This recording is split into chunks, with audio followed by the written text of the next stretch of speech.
igreja que gosta de ter rotina de culto. É por isso que muitas das vezes muitos se comportam como aquele tipo de empregado ou até funcionário que veio bater cartão. Você já viu aquele tipo de pessoa? Né, pastor? Ele veio para a igreja para bater cartão. Bateu o cartão, já tá bom, tá até legal. O pastor não vai me incomodar mais, não é verdade? Mas não, a gente tem que sair disso. A gente tem que sair desse nível. Isso é nível de criança. Isso é nível de menino. Isso é uma dimensão de pessoas que não entenderam o real propósito por entrar por uma porta como aquela e desvalorizar tudo o que está acontecendo às vezes nesse ambiente. Precisamos entender que Deus está acima de tudo e de todos, mas Ele está desejoso habitar no coração daqueles que têm prazer de estar na casa dele. Davi disse: alegrei-me quando me disseram vamos à casa do Senhor.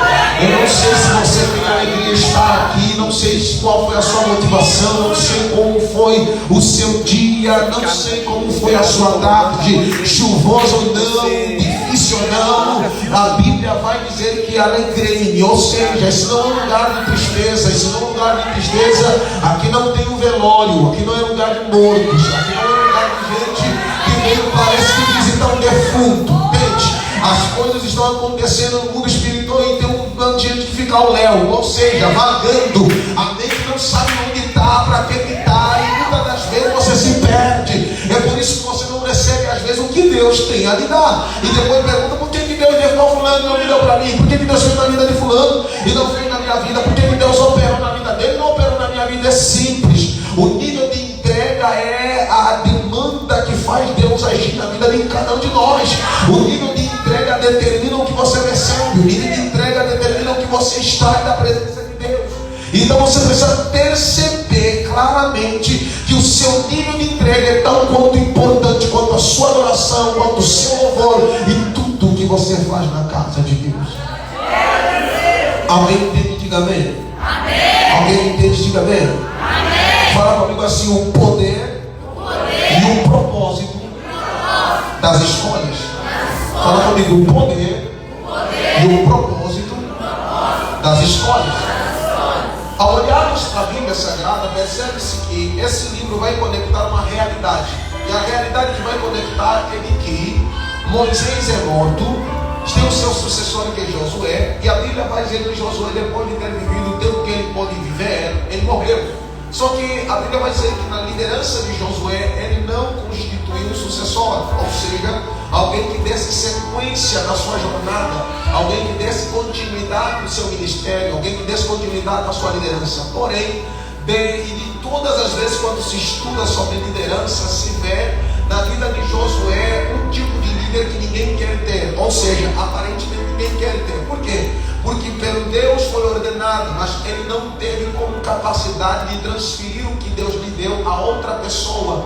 Por quê? Porque nós precisamos entender que como seres humanos nós somos passageiros, nós temos um tempo limitado nessa vida, e se nós vivemos apenas sem percebermos e também sem termos a capacidade de entender quem devemos fazer nessa trajetória de vida, é por isso que você precisa entender que toda vez que você é chamado por Deus e no ministério, você precisa fazer um sucessor, alguém que dê a sequência. É por isso que antigamente, quando os pais nasciam, eles desejavam filho menino, não filha mulher, não porque as mulheres não eram importantes, era importante ser mulher não havia também, ou seja, a reprodução, mas porém, os filhos homens eram necessários na época, porque eles davam sequência de todo o projeto que o pai deixara, ou seja, eles coordenavam tudo aquilo que era uma visão ampla, uma visão grande, ou seja, uma família que não tivesse um macho, era uma família que poderia ficar despencada lá para frente. Por quê? Porque os homens eram considerados não apenas como guerreiros, mas como pivôs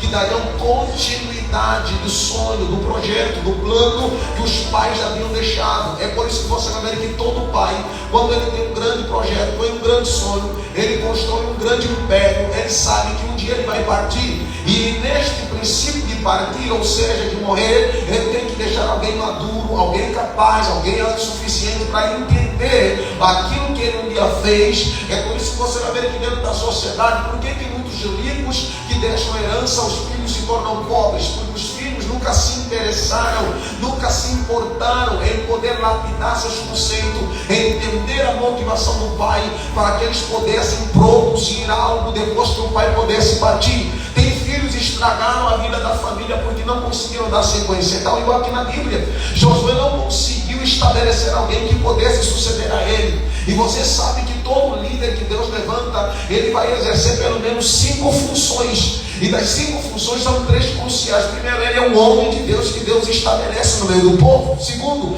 ele é um líder político, porque em termos de contratações, em termos de conversa com outras nações, é ele quem tem que representar Deus em determinadas nações para poder ter às vezes esse câmbio de compra e venda. Porém você percebe que quando agora Josué morre, não tem esse líder para levar o povo. Para além de não ter um líder que vai levar o povo, não tem um líder que o povo pudesse ter como referência, alguém que pudesse estar olhando e dizer assim: esse é meu líder, esse é alguém que eu posso me reportar, esse é alguém que eu posso olhar para ele e dizer e me abrir com ele. Na verdade, porque uma vez que a gente exerce o poder de liderança, a capacidade de liderar alguém ou algo, a gente sabe que tem pessoas debaixo da gente. E ser líder não é ser um mandatário, ser líder não é ser um orgulhoso, um arrogante, um prepotente, submetendo os outros àquilo que você não faz. Não, isso não é liderança. A liderança entende-se que você precisa mostrar um caminho e eles vão entrar nessa mesma frequência, vão se envolver e vão fazer algo melhor e maior. E um verdadeiro líder não está interessado em sentir que inveja dos seus liderados, porque ele sabe,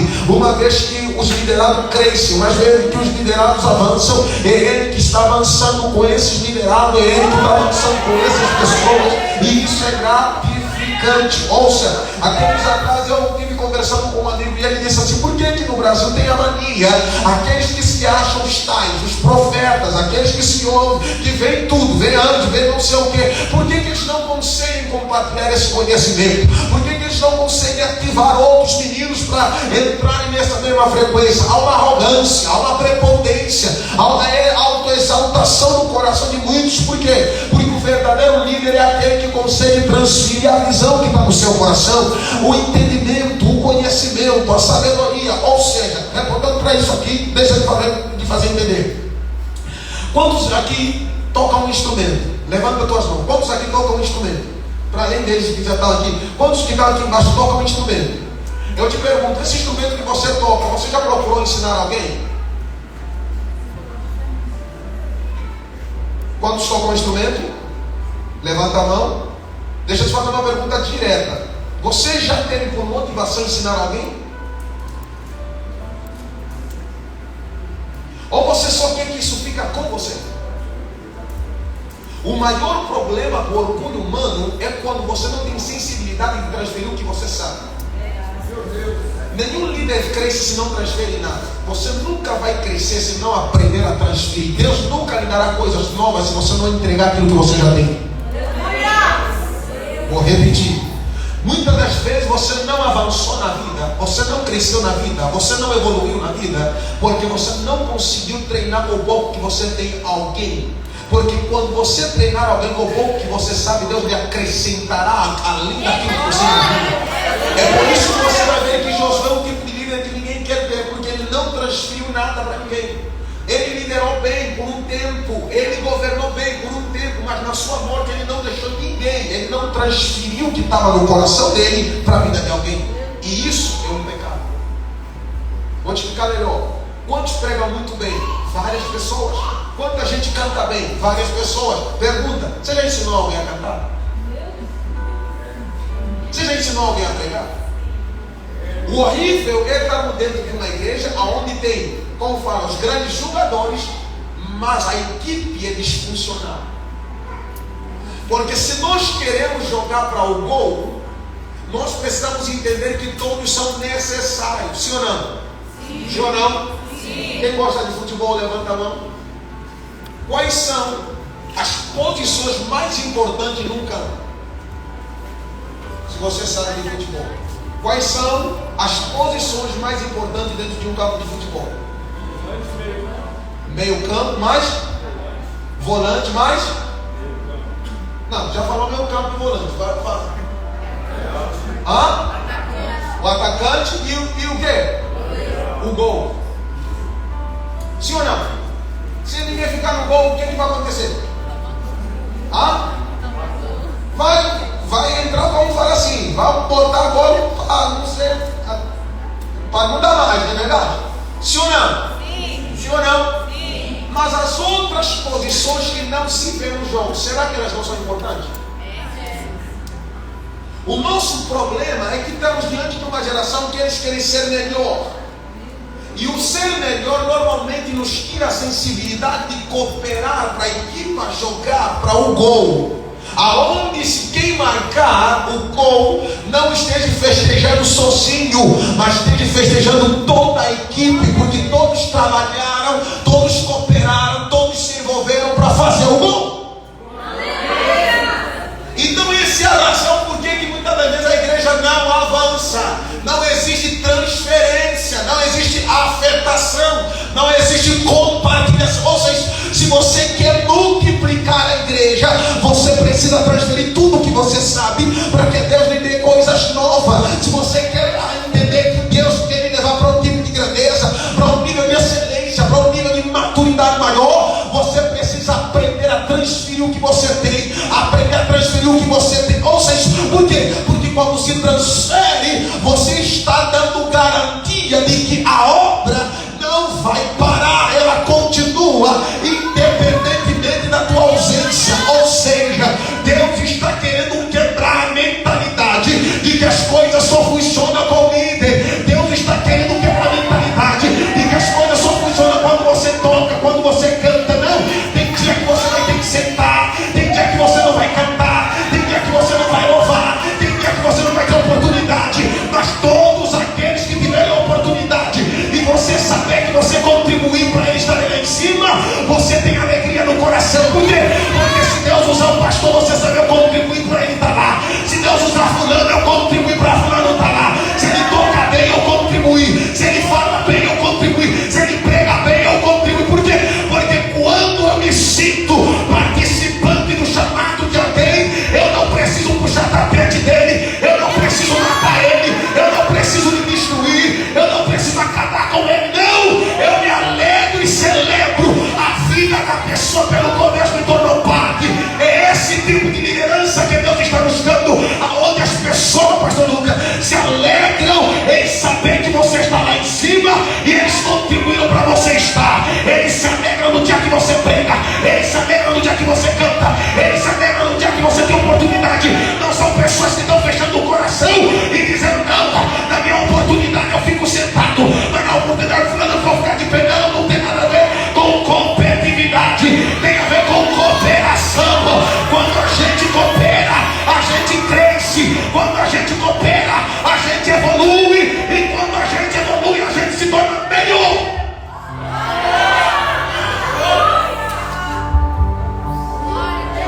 Então ouça o que eu vou lhe dizer. Juízes começa com a vida de um grande líder. E na verdade é composto por 3 pessoas: Samuel, Natan e Gad. Esses 3 homens vão fazer essa composição do livro de Juízes. E eles vão trazer para nós um tempo onde não havia líderes, mas havia homens importantíssimos liderando o povo, que são chamados estrategistas de guerra. E eles vão trazer uma narrativa de que havia 12 juízes e uma juíza. Só que o tempo dos juízes não começa com eles, começa com Samuel. Só que porém eles não vão se incluir, mas eles vão fazer agora, como fala assim, vão fazer uma lista aonde vão posicionar esses 12 juízes e uma juíza. E nessa galeria eles vão posicionar um determinado jovem, que é conhecido como juiz, e o seu nome significa a porta que se abre, ou o abrir de uma porta. E esse rapaz é chamado de Jefté. E nós conhecemos, e eu vou chegar para você entender, esse rapaz ele nasce das entranhas de Gileade. E Gileade era uma região, para além do nome de alguém, era uma região que habitava pelo menos 3 tribos. E uma das tribos é de Benjamim. E essas tribos que habitavam nessa região eram proporcionais ao nível de guerra e de conquista. A Bíblia disse que agora esse rapaz nasce das entranhas de Jefté, do ventre de uma mulher conhecida como vendedora de amor, em outras expressões, para não falar a que nós lemos. Ou seja, aquela mulher que a sociedade nunca deu nada, a mulher que a sociedade não vai dar nada, a desacreditada, a jogada às traças, o desvalor e o desrespeito é taxativo nesse tipo de pessoa. Porém, ela vai gerar desse rapaz, só que esse rapaz tem uma família legítima. Essa família legítima a sociedade toda conhecia. Esse homem chamado Gileade vai nascer outros filhos. Filhos esses que agora, quando crescem, vão tomar parte da história do seu irmão mais velho, Jefté. E Jefté cresce e ele está maduro, porém começa uma briga entre herança. Sendo ele o primogênito de seu pai, ele tem por direito receber uma parte da herança do pai. Sim ou não? Sim. Sim ou não? Sim. Mas os outros irmãos não vão querer que ele receba. E a Bíblia disse que agora ele está diante de uma guerra. Guerra essa que tem a ver com 4 sentimentos frustrantes na vida de um ser humano. O primeiro sentimento é o sentimento de rejeitado, porque ele veio do ventre que não era honroso, ele veio de um ventre que não tinha valor, ele veio de um ventre que não prestava um centavo, como se diz na gíria. Segundo sentimento que vai passar no coração dele é de indignação por não ter direito de herdar aquilo que é dele, porque sabendo que ele tem o sangue de Gileade, ele também poderia herdar, mas ele não vai herdar. Terceiro sentimento que passa no coração dele é de completa impotência. Por quê? Porque uma vez que você é rejeitado, uma vez que você não vai herdar com os teus irmãos, você se sente impotente na terra de seu pai e dentro da sua própria família, porque você não é bem-vindo. Ninguém te olha com bons olhos, ninguém te olha com olhos de sábio ou de santidade. Todo mundo, quando olhar para você, vai ver sua mãe. E todas as vezes que alguém olhar para você, você vai olhar para si mesmo e vai dizer assim: eu não presto, eu não valo nada. Por quê? Porque eu sou filho de uma mulher que não tem valor na sociedade. A Bíblia disse que ele agora tem um quarto sentimento de tanta frustração para não tirar sua própria vida, porque acredito eu, para quem já sofreu pelo menos esse sentimento, já passou em seu coração a vontade de tirar a sua própria vida. Não me diga que você nunca teve vontade de tirar a sua própria vida, sabendo que você foi rejeitado. Você não vai herdar com os teus irmãos. Você carrega a marca da desonra e do desrespeito da sociedade. E todas as vezes que alguém olhar para você, vai falar assim: não vai dar em nada. Não vai dar em nada. Por quê? Porque é filho de uma prostituta, é filho de alguém que não tem valor, é filho de alguém que não vale absolutamente nada. Agora deixa de explicar. Deus é especialista pelas desgraças da vida. Deus é especialista em transformar as impossibilidades em riqueza e em poder. Porque quando ele se sente rejeitado, retirado de sua própria família, a Bíblia vai dizer que frustrado, porque o sentimento que ele vai apresentar não quer dizer isso. O sentimento de você ver que você não tem direito de herdar com a tua família, de herdar aquilo que o teu pai construiu. Então a Bíblia vai dizer que ele se reúne em uma cidade chamada Tobi. E a cidade toda fica dentro da Ásia. E dentro dessa região da Ásia, ele vai constituir um exército de homens que eram também do mesmo sentimento que ele. Ou seja, se for falar na gíria de hoje, você vai ver: se ele não era ladrão, se torna ladrão por causa dos outros. Se ele não era bandido, se torna bandido por causa da ocasião. Se ele não prestava, não valia nada, filho de uma mulher que não tem nenhum valor na sociedade, ele se torna exatamente o que as frustrações dele estão fazendo. Só que a Bíblia vai dizer que passa-se o tempo, ele agora cresce e se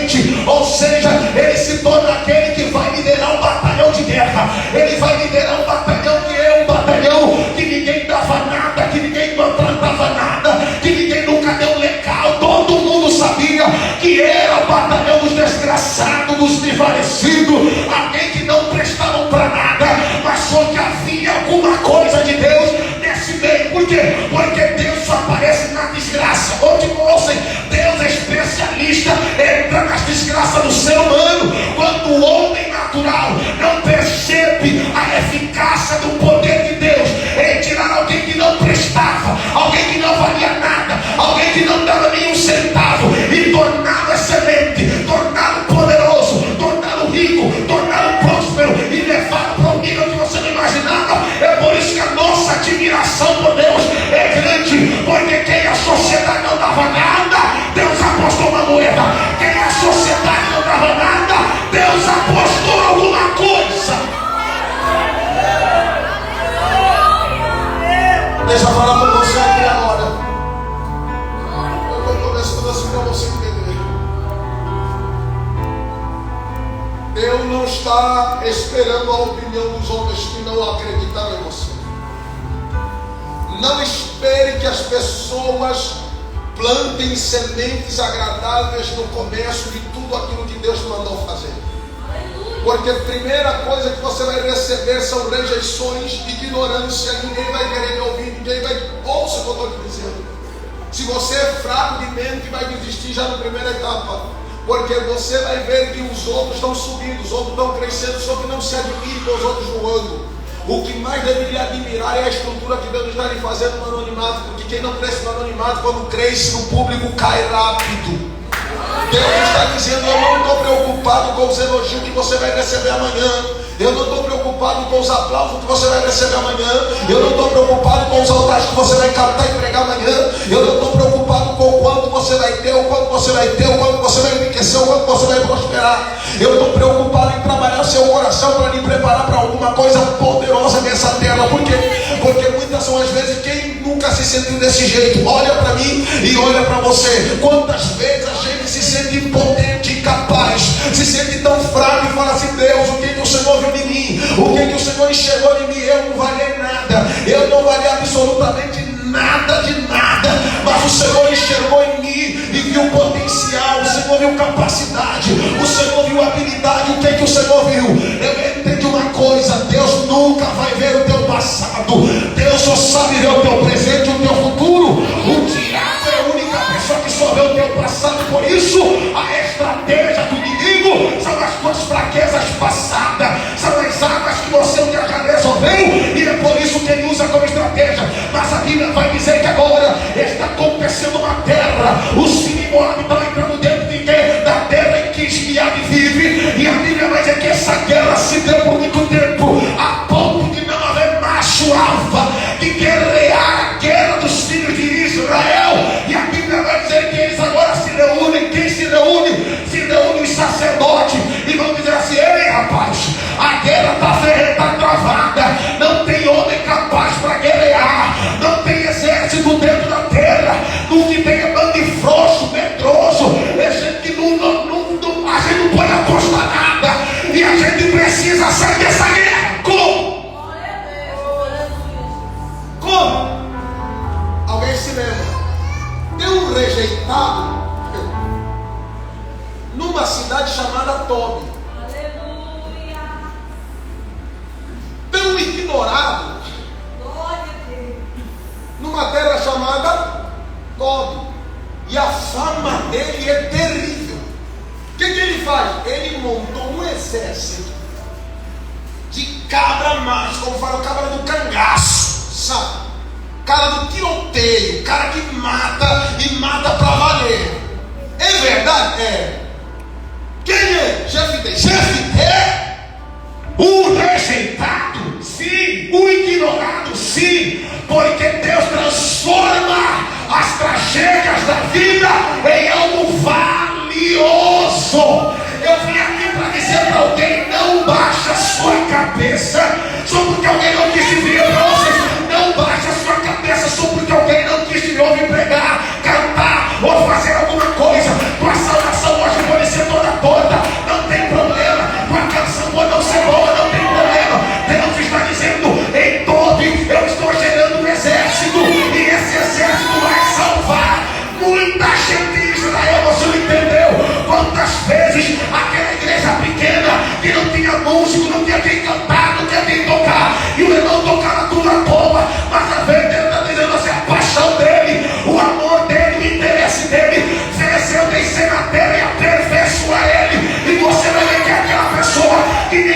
estava nada. Mas Deus está dizendo assim: ei, levanta as tuas mãos hoje e levanta a tua cabeça para te dizer: eu estou colocando uma espada na tua mão e eu estou colocando dignidade na tua cabeça.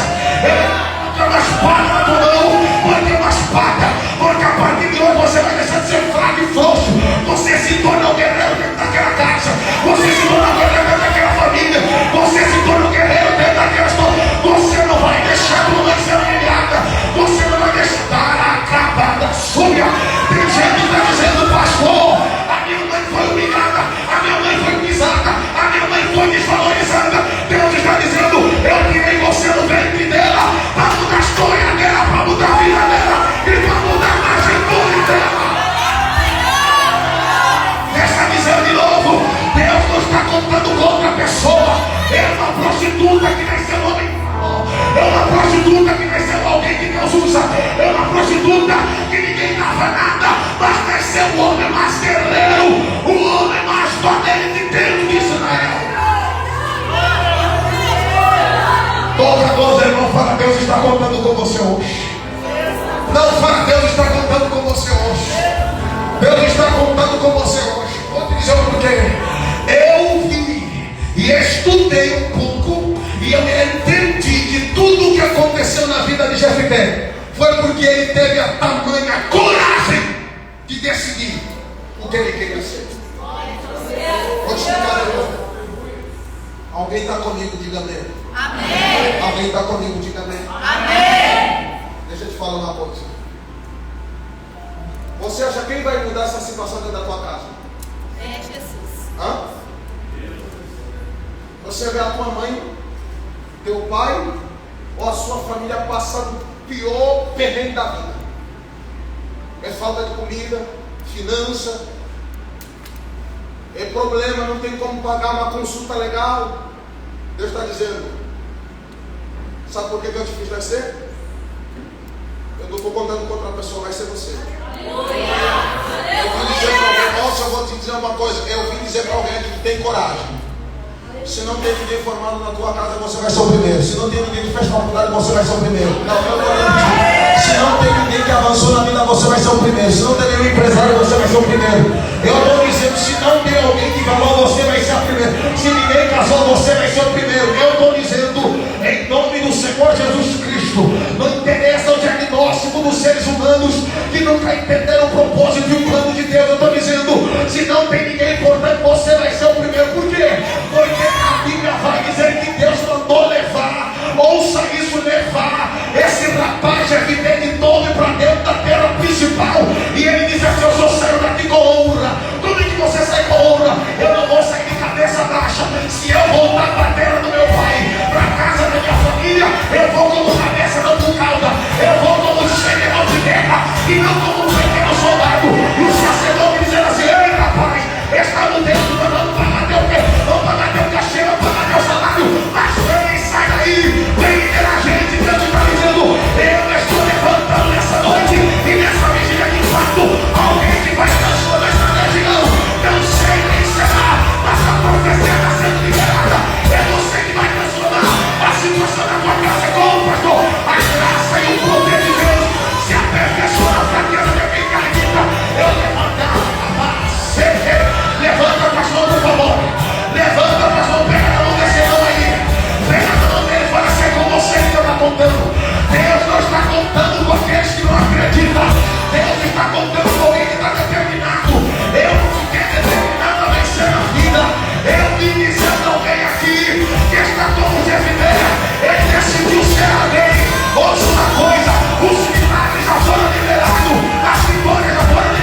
aceito viver durante mais 20 anos sem ter conquistado a terra de promessa que Deus clarifica na palavra. Eu estou dizendo para alguém aqui que está desmotivado às vezes, alguém que está desorientado, Deus está dizendo: se você me diz, quem vai mudar aquela família? Se você abandonar agora, quem vai mudar aquela família? Se você largar a lei agora, quem vai transformar aquela família em um testemunho? Se você parar agora, quem vai glorificar Deus na salvação da tua casa? Se você me diz agora, quem vai ser glorificado será o diabo. Mas Deus está dizendo: Deus não vai dar esse gostinho, porque alguém está se levantando com coragem e está dizendo: vou fazer minha parte, vou fazer minha parte, eu vou fazer minha parte, eu vou fazer minha parte, eu vou me levantar, vou fazer minha parte, eu vou pra guerra, eu vou pra cima. Se vier, eu vou dentro. Se vier pra guerra, eu vou dentro.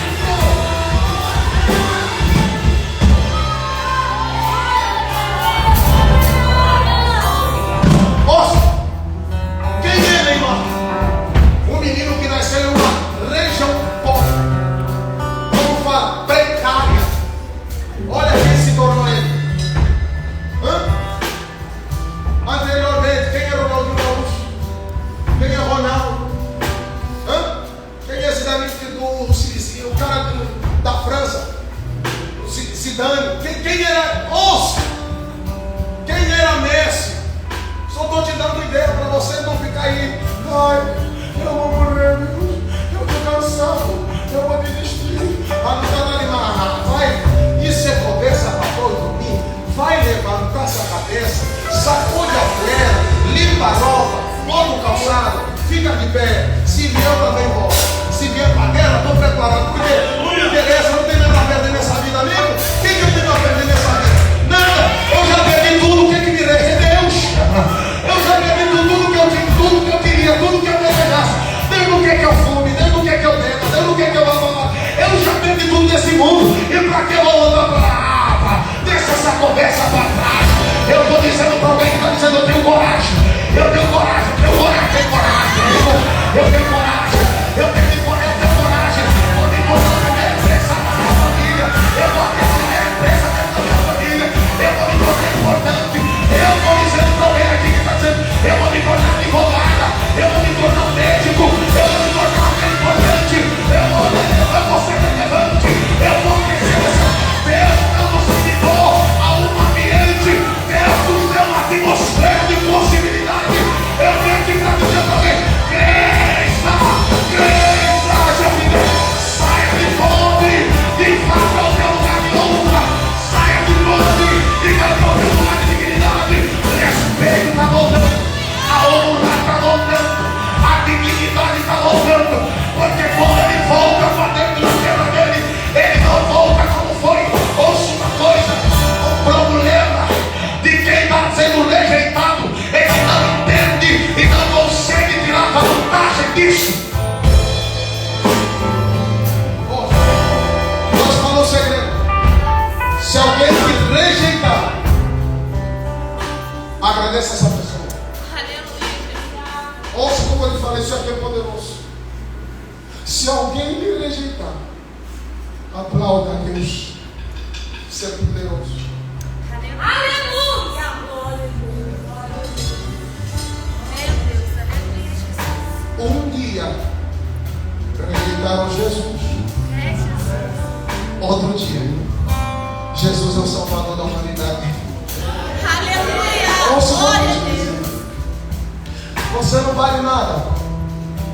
Você não vai dar em nada. Você não presta.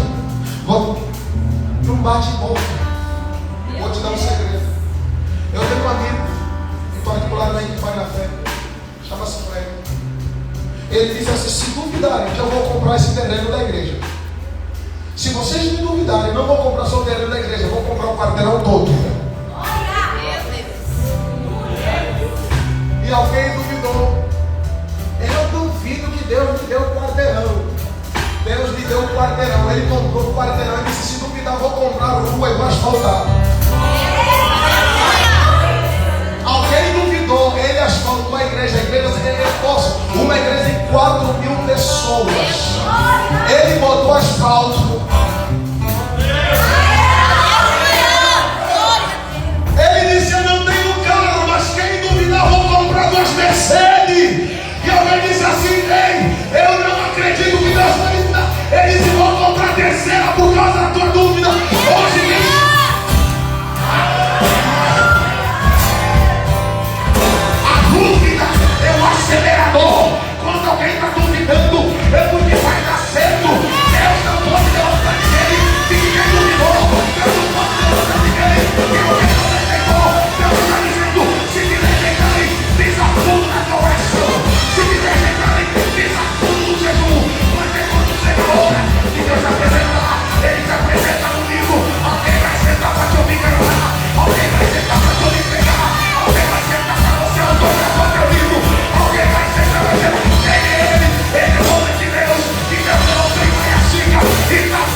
ministério não vem com você vai ter que fazer o ministério da frente. Você vai ter que se tornar aquilo que você não queria.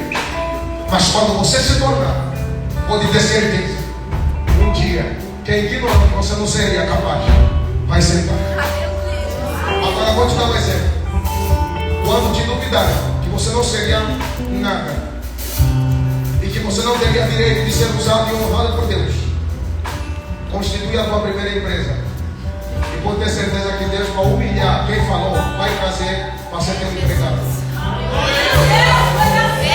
Nossa, eu estou falando. Quantas vezes a gente olhava para dentro da igreja e a gente ignorava. Que igreja é essa aí? Essa igreja não cresce. Essa igreja não rompe. Perguntou onde é que ele está hoje. Quanta gente já falou isso com a gente? Essas são meninas, isso é fogo de palha. Essas igrejas não vai crescer não. Já. Hoje onde é que você está, satanista? Está dentro de uma igreja que expulsou os capetas, expulsou os teus demônios. E hoje onde você está? Você está ouvindo o homem de Deus falando naquele altar. Eu vim dizer para alguém de coragem. Não está na hora de você retroceder. Não está na hora de você temer. Não está na hora de você temer de nada. Está na hora de você encarar a realidade. Está na hora de você enfrentar a realidade. Se é para ser, é para ser mesmo. Eu tenho coragem, eu disse para mim mesmo. Eu vou me tornar alguém. Não interessa o que o diabo falou. Não interessa o que o demônio falou. Eu vou avançar na vida. Eu vou crescer na vida. Eu vou prosperar. Eu vou avançar. Eu vou me tornar alguém. Não acredito em homens. Eu acredito no meu Deus.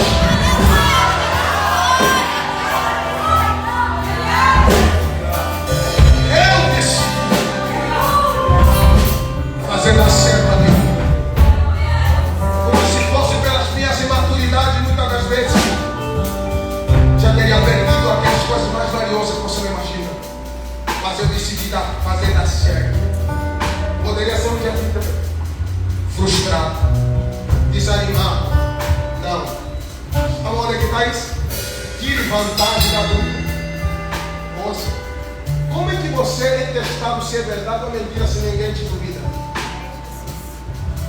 Vou te dar um exemplo. Sabe quando é que o teu sonho é falha? É quando na primeira crítica você desiste do sonho. É quando na primeira crítica você abandona o ministério. Ai, falaram que não preocupei. Quem te falou que Deus está procurando pessoa que prega? Me diga, a mula de Balaão pregava bem? Hã? A mula de Balaão pregava bem? Mas pregou para o profeta? Deus não está procurando quem fala bem, quem prega bem. Deus está procurando um coração sensível. E vai dizendo que eu posso ser profeta na tua vida? Posso. Eu posso ser profeta na tua vida? Posso. É isso que Deus